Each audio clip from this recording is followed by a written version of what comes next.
Bien, para completar el video, ¿ya? De todo el ámbito de los action, voy a agregar una funcionalidad más que se llama los web action. ¿Qué uso se utilizará implementar web action y cuándo utilizarlo, ¿no? Por ejemplo, en el video anterior que señalé las formas de poder enviar los valores, en forma de enviar los parámetros, se suena genial para poder enviar datos dinámicos, ¿no?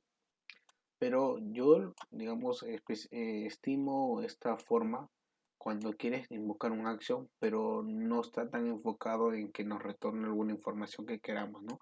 Sino que la lógica que se va a aplicar aquí es para activar algo externo. Por ejemplo, puede ser un push, puede ser un cálculo que va a guardar una base de datos y hasta ahí nada más. Pero más bien no está tan enfocado para que nosotros debemos retornar algo. En este caso nosotros igualmente retornamos. El ejemplo era para retornar algo, pero digamos el enfoque que le doy a esta primera forma, invocándolo desde este endpoint, es para ejecutar algo y que solamente te puede devolver, por ejemplo, se ejecutó correctamente, ¿no? Algo de ese tipo.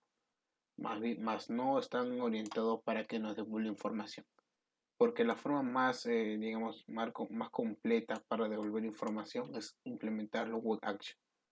Por ejemplo, otro escenario para implementar web action es qué pasa si yo quiero, si bien este es toda la URL para invocarle a la función, pero qué pasa si yo quiero también enviarle o leer esto, ¿no? Leer el path, leer las variables, los parámetros que viajan en la URL.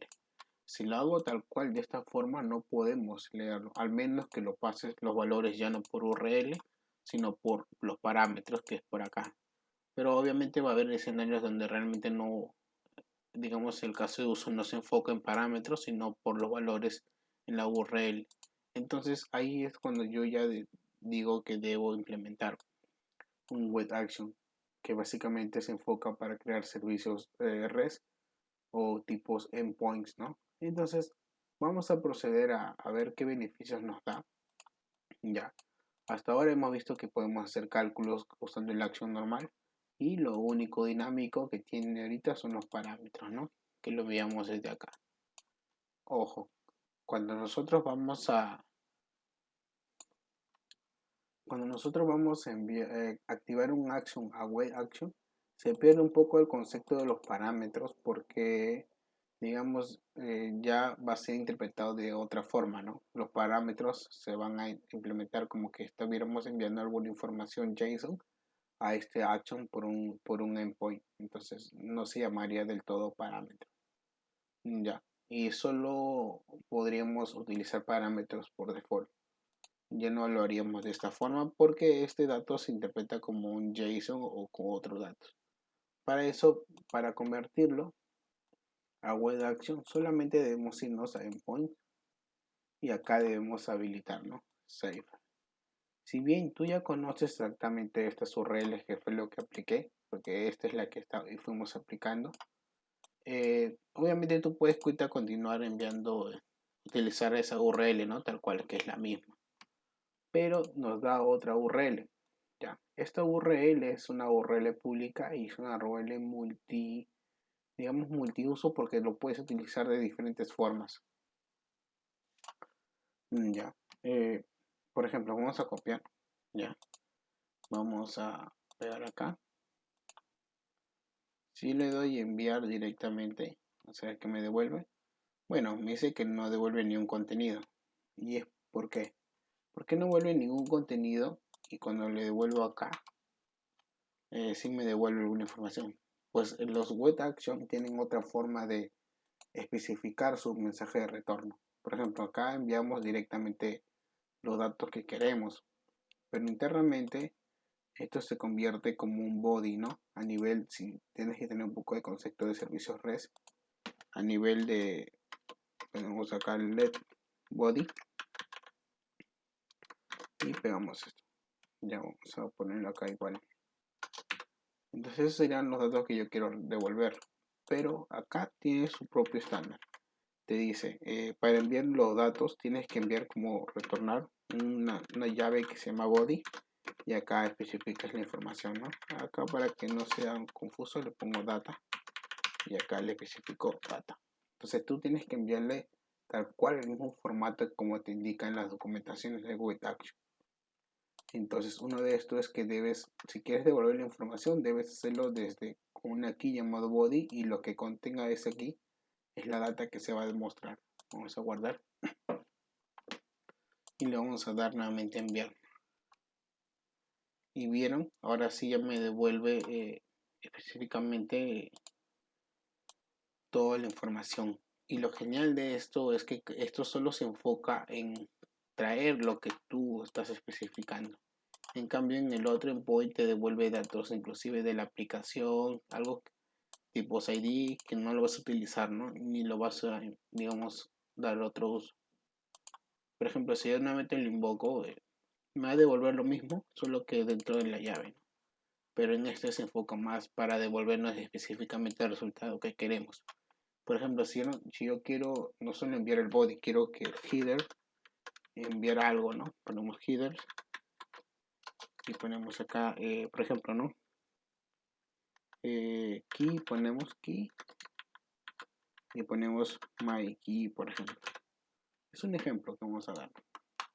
Entonces, justamente aquí me va a llegar un tipo header modificado. Y mira, aquí está header my key. Es, digamos, un header que podemos modificar. Lo genial de esto también, como he mencionado, de Web Action es que podemos modificar el tipo de respuesta de la solicitud. Por ejemplo, ponemos status quo y podemos elegir lo que este dato, no sé, supongamos o simulemos que no se encontró. Entonces vamos a enviar nuevamente y miren acá que cambió, status 404. Vemos que efectivamente utilizar Web Action ayuda bastante cuando queremos crear un servicio REST porque podemos especificar el tipo de formato, ¿no? Por ejemplo, acá estamos devolviendo alguna información. Entonces acá podemos indicarle, ¿no? Hay el contenido que voy a devolver acá es, digamos, no sé, JSON, por ejemplo. Entonces, eso ayuda mucho para poder interpretarlo desde el cliente. Otra cosa que se me pasaba es que justo analizando los datos, si bien recuerdan que cuando probamos los parámetros no nos llegaba a tantos valores, y esto es porque ahora justamente al utilizar Web Action los parámetros son inyectados por algunos valores y estos valores actualmente son digamos tienen esta nomenclatura guión bajo W y donde te indica cuál fue el tipo de método que invocó este action. Si bien utilizamos get, entonces por eso te marca get. Ese nombre Andy pertenece a los parámetros por default que ya teníamos, entonces ahí se coló. Ahora el header obviamente te trae de los que ha enviado, ¿no? Si te das cuenta, aquí son todos los que se han enviado automáticamente y acá los podemos capturar y lo podemos utilizar. Por ejemplo, si queremos enviar más información, más parámetros, como mencionaba, el concepto de parámetros ya se pierde un poco porque esto es como un comportamiento de servicio REST. Entonces, tú puedes enviarlo de diferentes formas, ¿no? Lo genial de esta URL es que como es pública, tú puedes verificar más información. Por ejemplo, si yo lo cambio a post y lo envío, acá te dice, no, allá el método que fue utilizado fue post. Entonces tú puedes hacer las validaciones desde el código, ¿no? Si bien la URL que te brinda es, digamos, es libre, vamos acá, es libre porque no tiene ninguna autenticación, es pública y ningún método específico, tú lo puedes validar desde el código, ¿no? Porque vas a tener los datos necesarios para saber cómo lo fue invocado este código. En este caso, acá te dice que fue invocado de tipo post, ¿no? Ahora, si ya se perdió el concepto digamos, de parámetros, también podemos enviarle diferentes tipos de información. Por ejemplo, si usamos el form data, por ejemplo, ponemos nombre y ponemos F. vemos qué cosas nos devuelve, ¿no? Vemos que nos devuelve, apareció un nuevo parámetro que se llama body y te devuelve este dato. Este es un dato, digamos, tipo codificado que lo debemos de codificar. Más porque estamos utilizando el for data. Si utilizamos el for url code, entonces es un dato que sí lo podemos aplicar. Por ejemplo, apellido Ruiz. Ponemos ya. En este caso vemos que justamente aquí en Ruiz hemos podido agregar nuevos valores, ¿no? Gracias a URL o for url. Entonces todos los datos conocidos podemos agregarlo con este tipo de datos que vamos a enviar. O sea, aquí pertenece al parámetro. Entonces algo parecido a parámetros que vamos a enviar desde este nuevo endpoint es utilizar digamos, con el tipo de valores de for url. Aquí podemos enviarle más valores, ¿no? Y va a llegar siempre directamente acá. Por ejemplo, acá podemos sobreescribir. Vamos a decir que el nombre sea, por ejemplo, César, ¿no? Vamos a ver acá. Ya. Ok. Ya. Sí, se me olvidaba algo importante. Eh, una de las gran características que te da es que si bien acá podemos, digamos, modificar o suplantar o chantar los, digamos, parámetros que ya están definidos, en este caso, acá ya no podemos, porque, digamos, acá no está suplantando, sino está intentando crear una key acá, en los datos de los parámetros, llamado nombre, pero como ese nombre ya existe, entonces lo que hace es que te salga este error, ¿no? Que dice request definido parámetros no están permitidos porque ya están reservados, es decir, el parámetro que ya hemos especificado acá ya está reservado.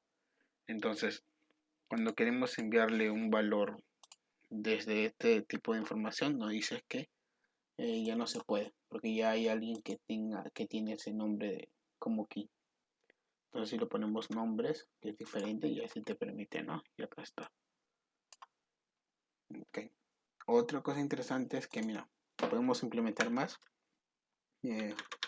Vamos a hacer cualquier garabato y, y vemos que aquí en el path podemos, después de lo que complementa la URL completa que nos dieron, podemos coger los demás parámetros.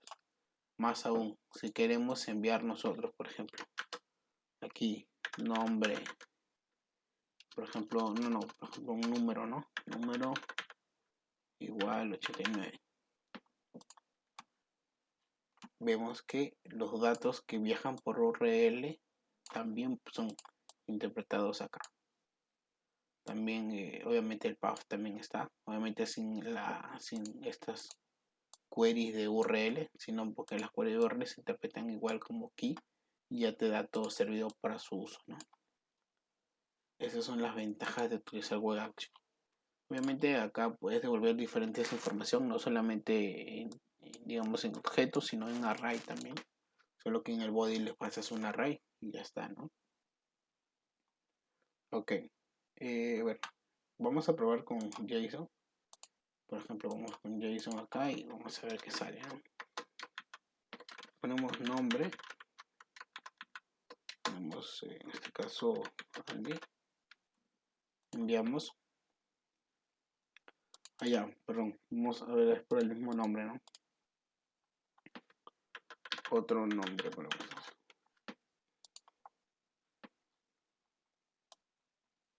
Miren, ves acá otro nombre, acá me lo creo. Ves en JSON también está funcionando. Es lo genial de estos de aquí. Y acá no dice que el tipo de datos que nos está enviando, tal cual. También que podemos utilizar, a ver. Vamos a esperar aquí.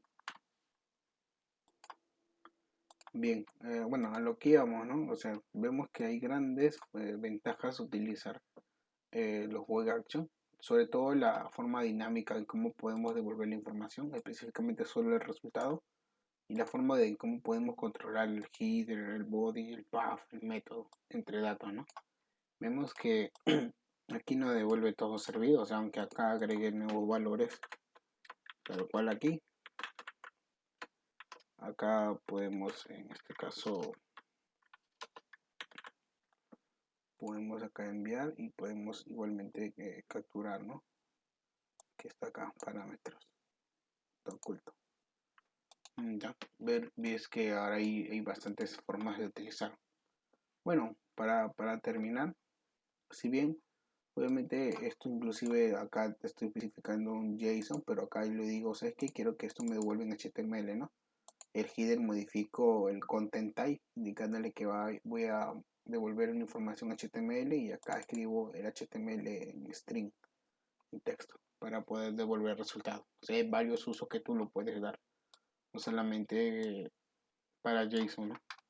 Eso es lo bueno de todo esto. Un poco para ya terminar, vamos nuevamente a los endpoints y vemos que acá hay un método que se llama wrap HTTP handling.